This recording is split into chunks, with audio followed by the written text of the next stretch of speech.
నమస్తే. 2026 ఇయర్‌లో 7/16/25 డేట్స్‌లో పుట్టిన వాళ్ళకి ఇయర్ ఎలా ఉండిపోతుంది? సో, ఈ డేట్స్‌లో పుట్టిన వాళ్ళకి ఇయర్ ఎస్పెషల్లీ పాస్ట్ కొన్ని ఇయర్స్‌గా ఉండే ఇల్యూషన్స్ అన్నీ గూడా ఇయర్‌లో తగ్గిపోతాయన్నమాట. అండ్ ఇయర్ చాలా వరకు రీసెర్చ్ ఓరియెంటెడ్‌గా ఉంటుంది. అంటే కొత్త కొత్త విషయాలు తెలుసుకుంటారు. అండ్ చెప్పాలంటే ఒకలాంటి ఎన్‌లైట్‌మెంట్ అనేది బావుంటుంది ఇయర్‌లో.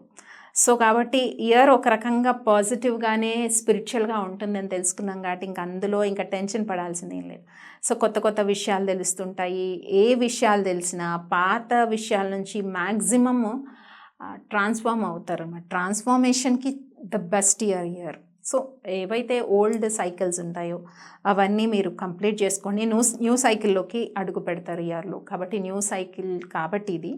న్యూ బిగినింగ్స్ కూడా కాబట్టి ఏది వచ్చినా కూడా దాన్ని పాజిటివ్‌గా రిసీవ్ చేసుకుంటే ఇయర్ అనేది పాజిటివ్‌గా ఉండడానికి ఛాన్సెస్ ఉంటాయి. స్టూడెంట్స్‌కి కూడా కొన్ని న్యూ ఆపర్చునిటీస్, ఎడ్యుకేషన్ పరంగా మంచి ఆపర్చునిటీస్ వస్తాయి. అండ్ జాబ్ సెర్చ్ చేస్తున్న వాళ్ళకి కూడా మంచి ఏ అవకాశం వచ్చినా దాన్ని పాజిటివ్‌గానే తీసుకోండి. ఇట్స్ ఎ న్యూ బిగినింగ్ అనుకోండి. అండ్ హౌస్ వైఫ్స్‌కి కూడా ఈ నెగిటివ్ థాట్స్ నుంచి బయటికి రావడానికి అవకాశం ఉంటుంది. అండ్ స్పిరిచువల్‌గా కూడా చాలా గ్రోత్ ఉంటుంది.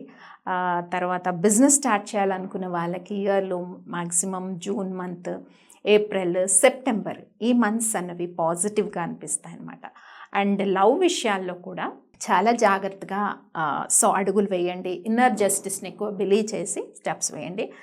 మ్యారేజ్ అలయన్స్ కానీ లవ్ విషయాల్లో కూడా, ఎందుకంటే లవ్ విషయాలు కొన్ని డిసప్పాయింట్మెంట్స్ ఇయర్లో ఎదురవ్వచ్చు.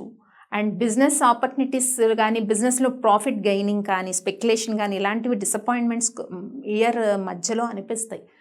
అక్కడ డిసప్పాయింట్మెంట్ వచ్చిన ఇయర్ అంతా అలా ఉంటుందని కాదు. So something you are learning some lessons this year. Take the valuable lessons తీసుకొని దాన్ని ఇంప్లిమెంట్ చేయడానికి అండ్ ట్రాన్స్ఫార్మ్ అవ్వడానికి ట్రై చేయండి. ఇయర్ చాలా బాగుంటుంది. అండ్ మెంటల్ స్ట్రెస్ కూడా ఎక్కువ ఉంటుంది. ఎక్కువ డీప్ స్టడీస్ చేస్తారు ఇయర్లో, డీప్ రీసెర్చ్ చేస్తారు. అండ్ ఇవేవి చేసినా కూడా అదంతా కూడా పాజిటివ్గానే ఉంటుంది. దిస్ ఇయర్ న్యూ బిగినింగ్స్ అనుకున్నాం కాబట్టి. సో ఇయర్లో మోస్ట్లీ రెడ్ కలర్ ఎక్కువ యూస్ చేయండి, పాజిటివ్గా ఉంటుంది. గ్రీన్ కూడా యూస్ చేయొచ్చు ఇయర్లో.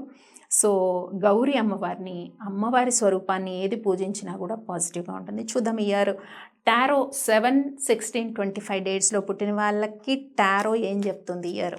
So let's see tarot astrology for 7/16/25 any month, any year. How would be this year 2026? Yes, stability వైపు లైఫ్ వెళ్తుందంట. New beginnings will leads to stability. కాబట్టి ఏది వచ్చినా కానీ పాజిటివ్గా తీసుకోమని చెప్తుంది టారో కూడా. ఇయర్ స్టెబిలిటీ వైపు వెళ్తుంది. ముఖ్యంగా అమ్మాయిలకి చాలా స్టెబిలిటీ ఉంటుందంట ఇయర్లో. స్టూడెంట్స్ అయినా, హౌస్ వైఫ్స్ అయినా, ఉద్యోగం చేసుకునే అమ్మాయిలకైనా, అబ్బాయిలకు కూడా స్టెబిలిటీ ఉంటుంది. నాట్ ఓన్లీ ఫర్ ఉమెన్కి ఇంకా ఎక్కువ ఉంటుంది అని ఎలివేట్ అవుతుంది టారో ఆస్ట్రాలజీలో. బట్ అబ్బాయిలకు కూడా స్టెబిలిటీ వైపు వెళ్తుంది. న్యూ వెహికల్స్ కొనుక్కోవాలన్నా, ప్రాపర్టీ కొనుక్కోవాలన్నా, ఫస్ట్లో కన్ఫ్యూజను ఏది ఉన్నా కూడా సో అలా కాదు. So it's a new beginning అని అనుకోవాలని చెప్తుంది.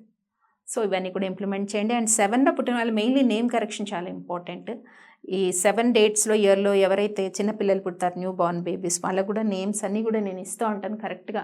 న్యూమరాలజీ, ఆస్ట్రాలజీ బట్టి కూడా ట్యూనింగ్ కరెక్ట్గా ఇస్తూ ఉంటాను. అది చూసుకోండి. అంటే ఇప్పుడు నేమ్స్ పిలుస్తున్న వాళ్ళు బిజినెస్ నేమ్స్ అవి కూడా ఒకసారి చెక్ చేసుకోండి. పార్ట్నర్షిప్లో ఉన్న వాళ్ళకి పార్ట్నర్ డేట్ ఆఫ్ బర్త్ బట్టి ఆ ఫర్మ్ నేమ్ ఉందా లేదా ఒకసారి చెక్ చేసుకొని ముందుకెళ్ళాలి.